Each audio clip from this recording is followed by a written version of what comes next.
મુકુંદભાઈ, હવે મેષ અને વૃષભ રાશિના જાતકોનો આજનો દિવસ કેવો રહેવાનો છે? વાત દર્શક મિત્રો કરવી છે પહેલમ વેલા અંકુરભાઈની રાશિ એટલે કે મેષ રાશિની. મેષ રાશિ કે જેના અક્ષર છે અલહી, જેનો સ્વામી બને છે મંગળ મહારાજ. મેષ રાશિ વાળા જાતકો માટે પ્રોપર્ટીને લગતા કામકાજની અંદર આજે તમને રાહત મળી શકશે. શત્રુ ઉપર તમે વિજય મેળવી શકો.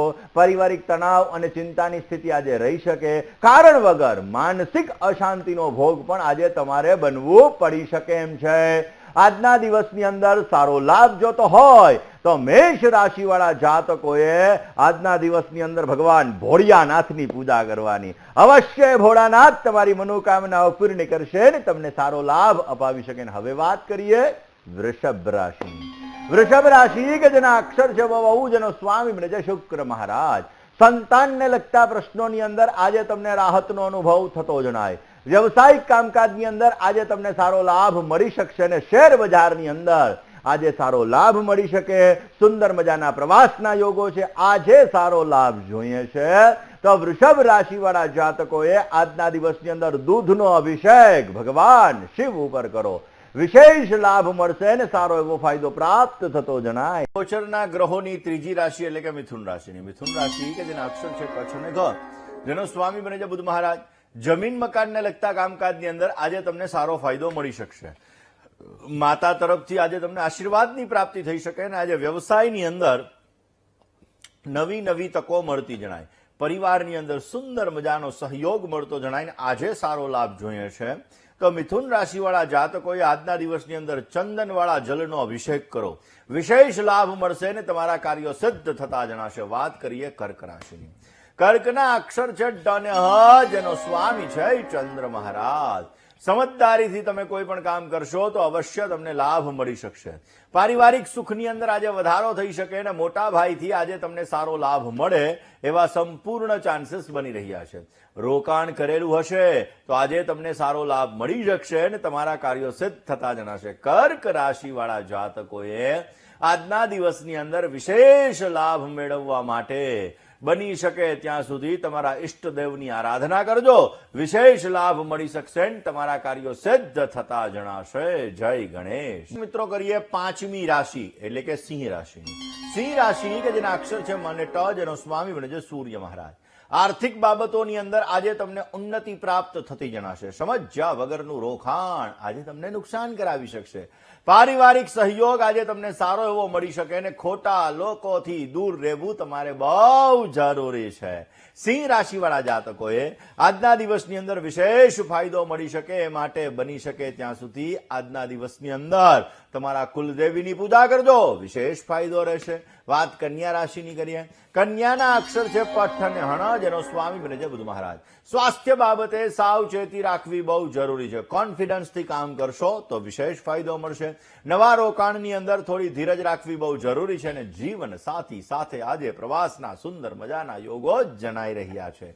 આજે તમારે સારો લાભ જોઈએ છે તો ગાય માતાની સેવા કરો. વિશેષ તમને લાભ મળી શકશે. જય ગણેશ. તુલા અને વૃશ્ચિક રાશિના જાતકોનો આજનો દિવસ કેવો રહેવાનો છે? દર્શક મિત્રો, વાત કરીએ આપણે સાતમી રાશિ એટલે કે તુલા રાશિની. તુલા રાશિ કે જેના અક્ષર છે ર અને ત, જેનો સ્વામી બને છે શુક્ર મહારાજ. ખોટા ખર્ચા ઉપર આજે તમારે કાબુ રાખવો બહુ જરૂરી છે. નવા આવકના દ્વાર ખુલતા જણાશે ને ભાગીદારી વાળા કામકાજની અંદર આજે તમને સારો લાભ મળી શકે, પણ સાચવવું બહુ જરૂરી રહેશે. માનસિક ચિંતાનો આજે તમારે ભોગ બનવું પડે ને આજે સારો લાભ જોઈએ છે તો તુલા રાશિ વાળા જાતકોએ આજના દિવસની અંદર ગૌ માતાની સેવા કરો. વિશેષ લાભ મળશે. વાત વૃશ્ચિક રાશિની કરીએ. વૃશ્ચિકના અક્ષર છે ન અને ય, જેનો સ્વામી બને છે મંગળ મહારાજ. આર્થિક બાબતોની અંદર આજે તમને વિશેષ લાભ મળતો જણાશે. આકસ્મિક ધનલાભની શક્યતાઓ આજે વધારે છે અને પ્રોપર્ટીને લગતા પ્રશ્નોનું આજે નિરાકરણ પણ મળતું જણાશે. આજના દિવસની અંદર વાહન ચલાવવામાં કાળજી રાખવી, પરેજી રાખવી બહુ જરૂરી છે. વૃશ્ચિક રાશિવાળા જાતકોએ આજે સારો લાભ જોઈએ છીએ તો આજના દિવસની અંદર બની શકે તો નિર્ધન વ્યક્તિ હોય, ગરીબ વ્યક્તિ હોય, આવા વ્યક્તિને ભોજનનું દાન આપો. વિશેષ તમને લાભ મળી શકશે. ધન અને મકર રાશિના જાતકોનો આજનો દિવસ કેવો રહેશે? વાત દર્શક મિત્રો કરીએ નવમી રાશિ એટલે કે ધન રાશિની. ધન રાશિ કે જેના અક્ષર છે ભ, ધ અને ઢ, જેનો સ્વામી રહે છે ગુરુ મહારાજ.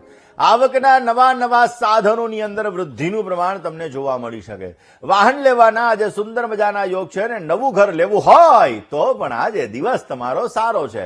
સહકર્મચારી વર્ગનો સુંદર મજાનો તમને સહયોગ મળતો જણાશે. ધન રાશિ વાળા જાતકોને આજે સારો લાભ જોતો હોય તો અવશ્ય ભગવાન ભોળાનાથની પૂજા કરો, ભગવાન શિવની આરાધના કરો, વિશેષ તમને લાભ મળી શકશે. હવે વાત કરીએ મકર રાશિની.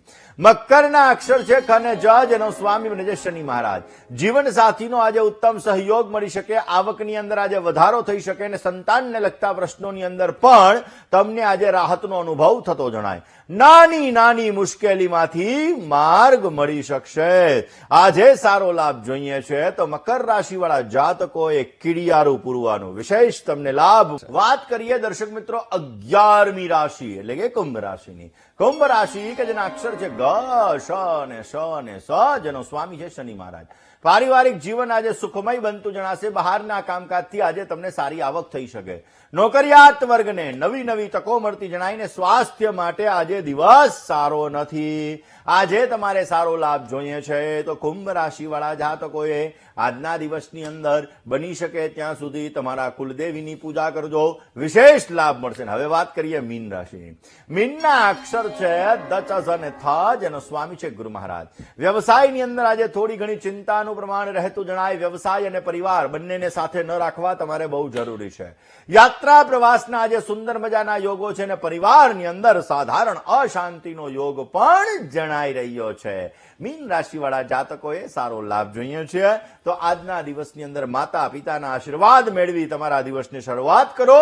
તમને વિશેષ લાભ મળતો જણાશે. જય ગણેશ.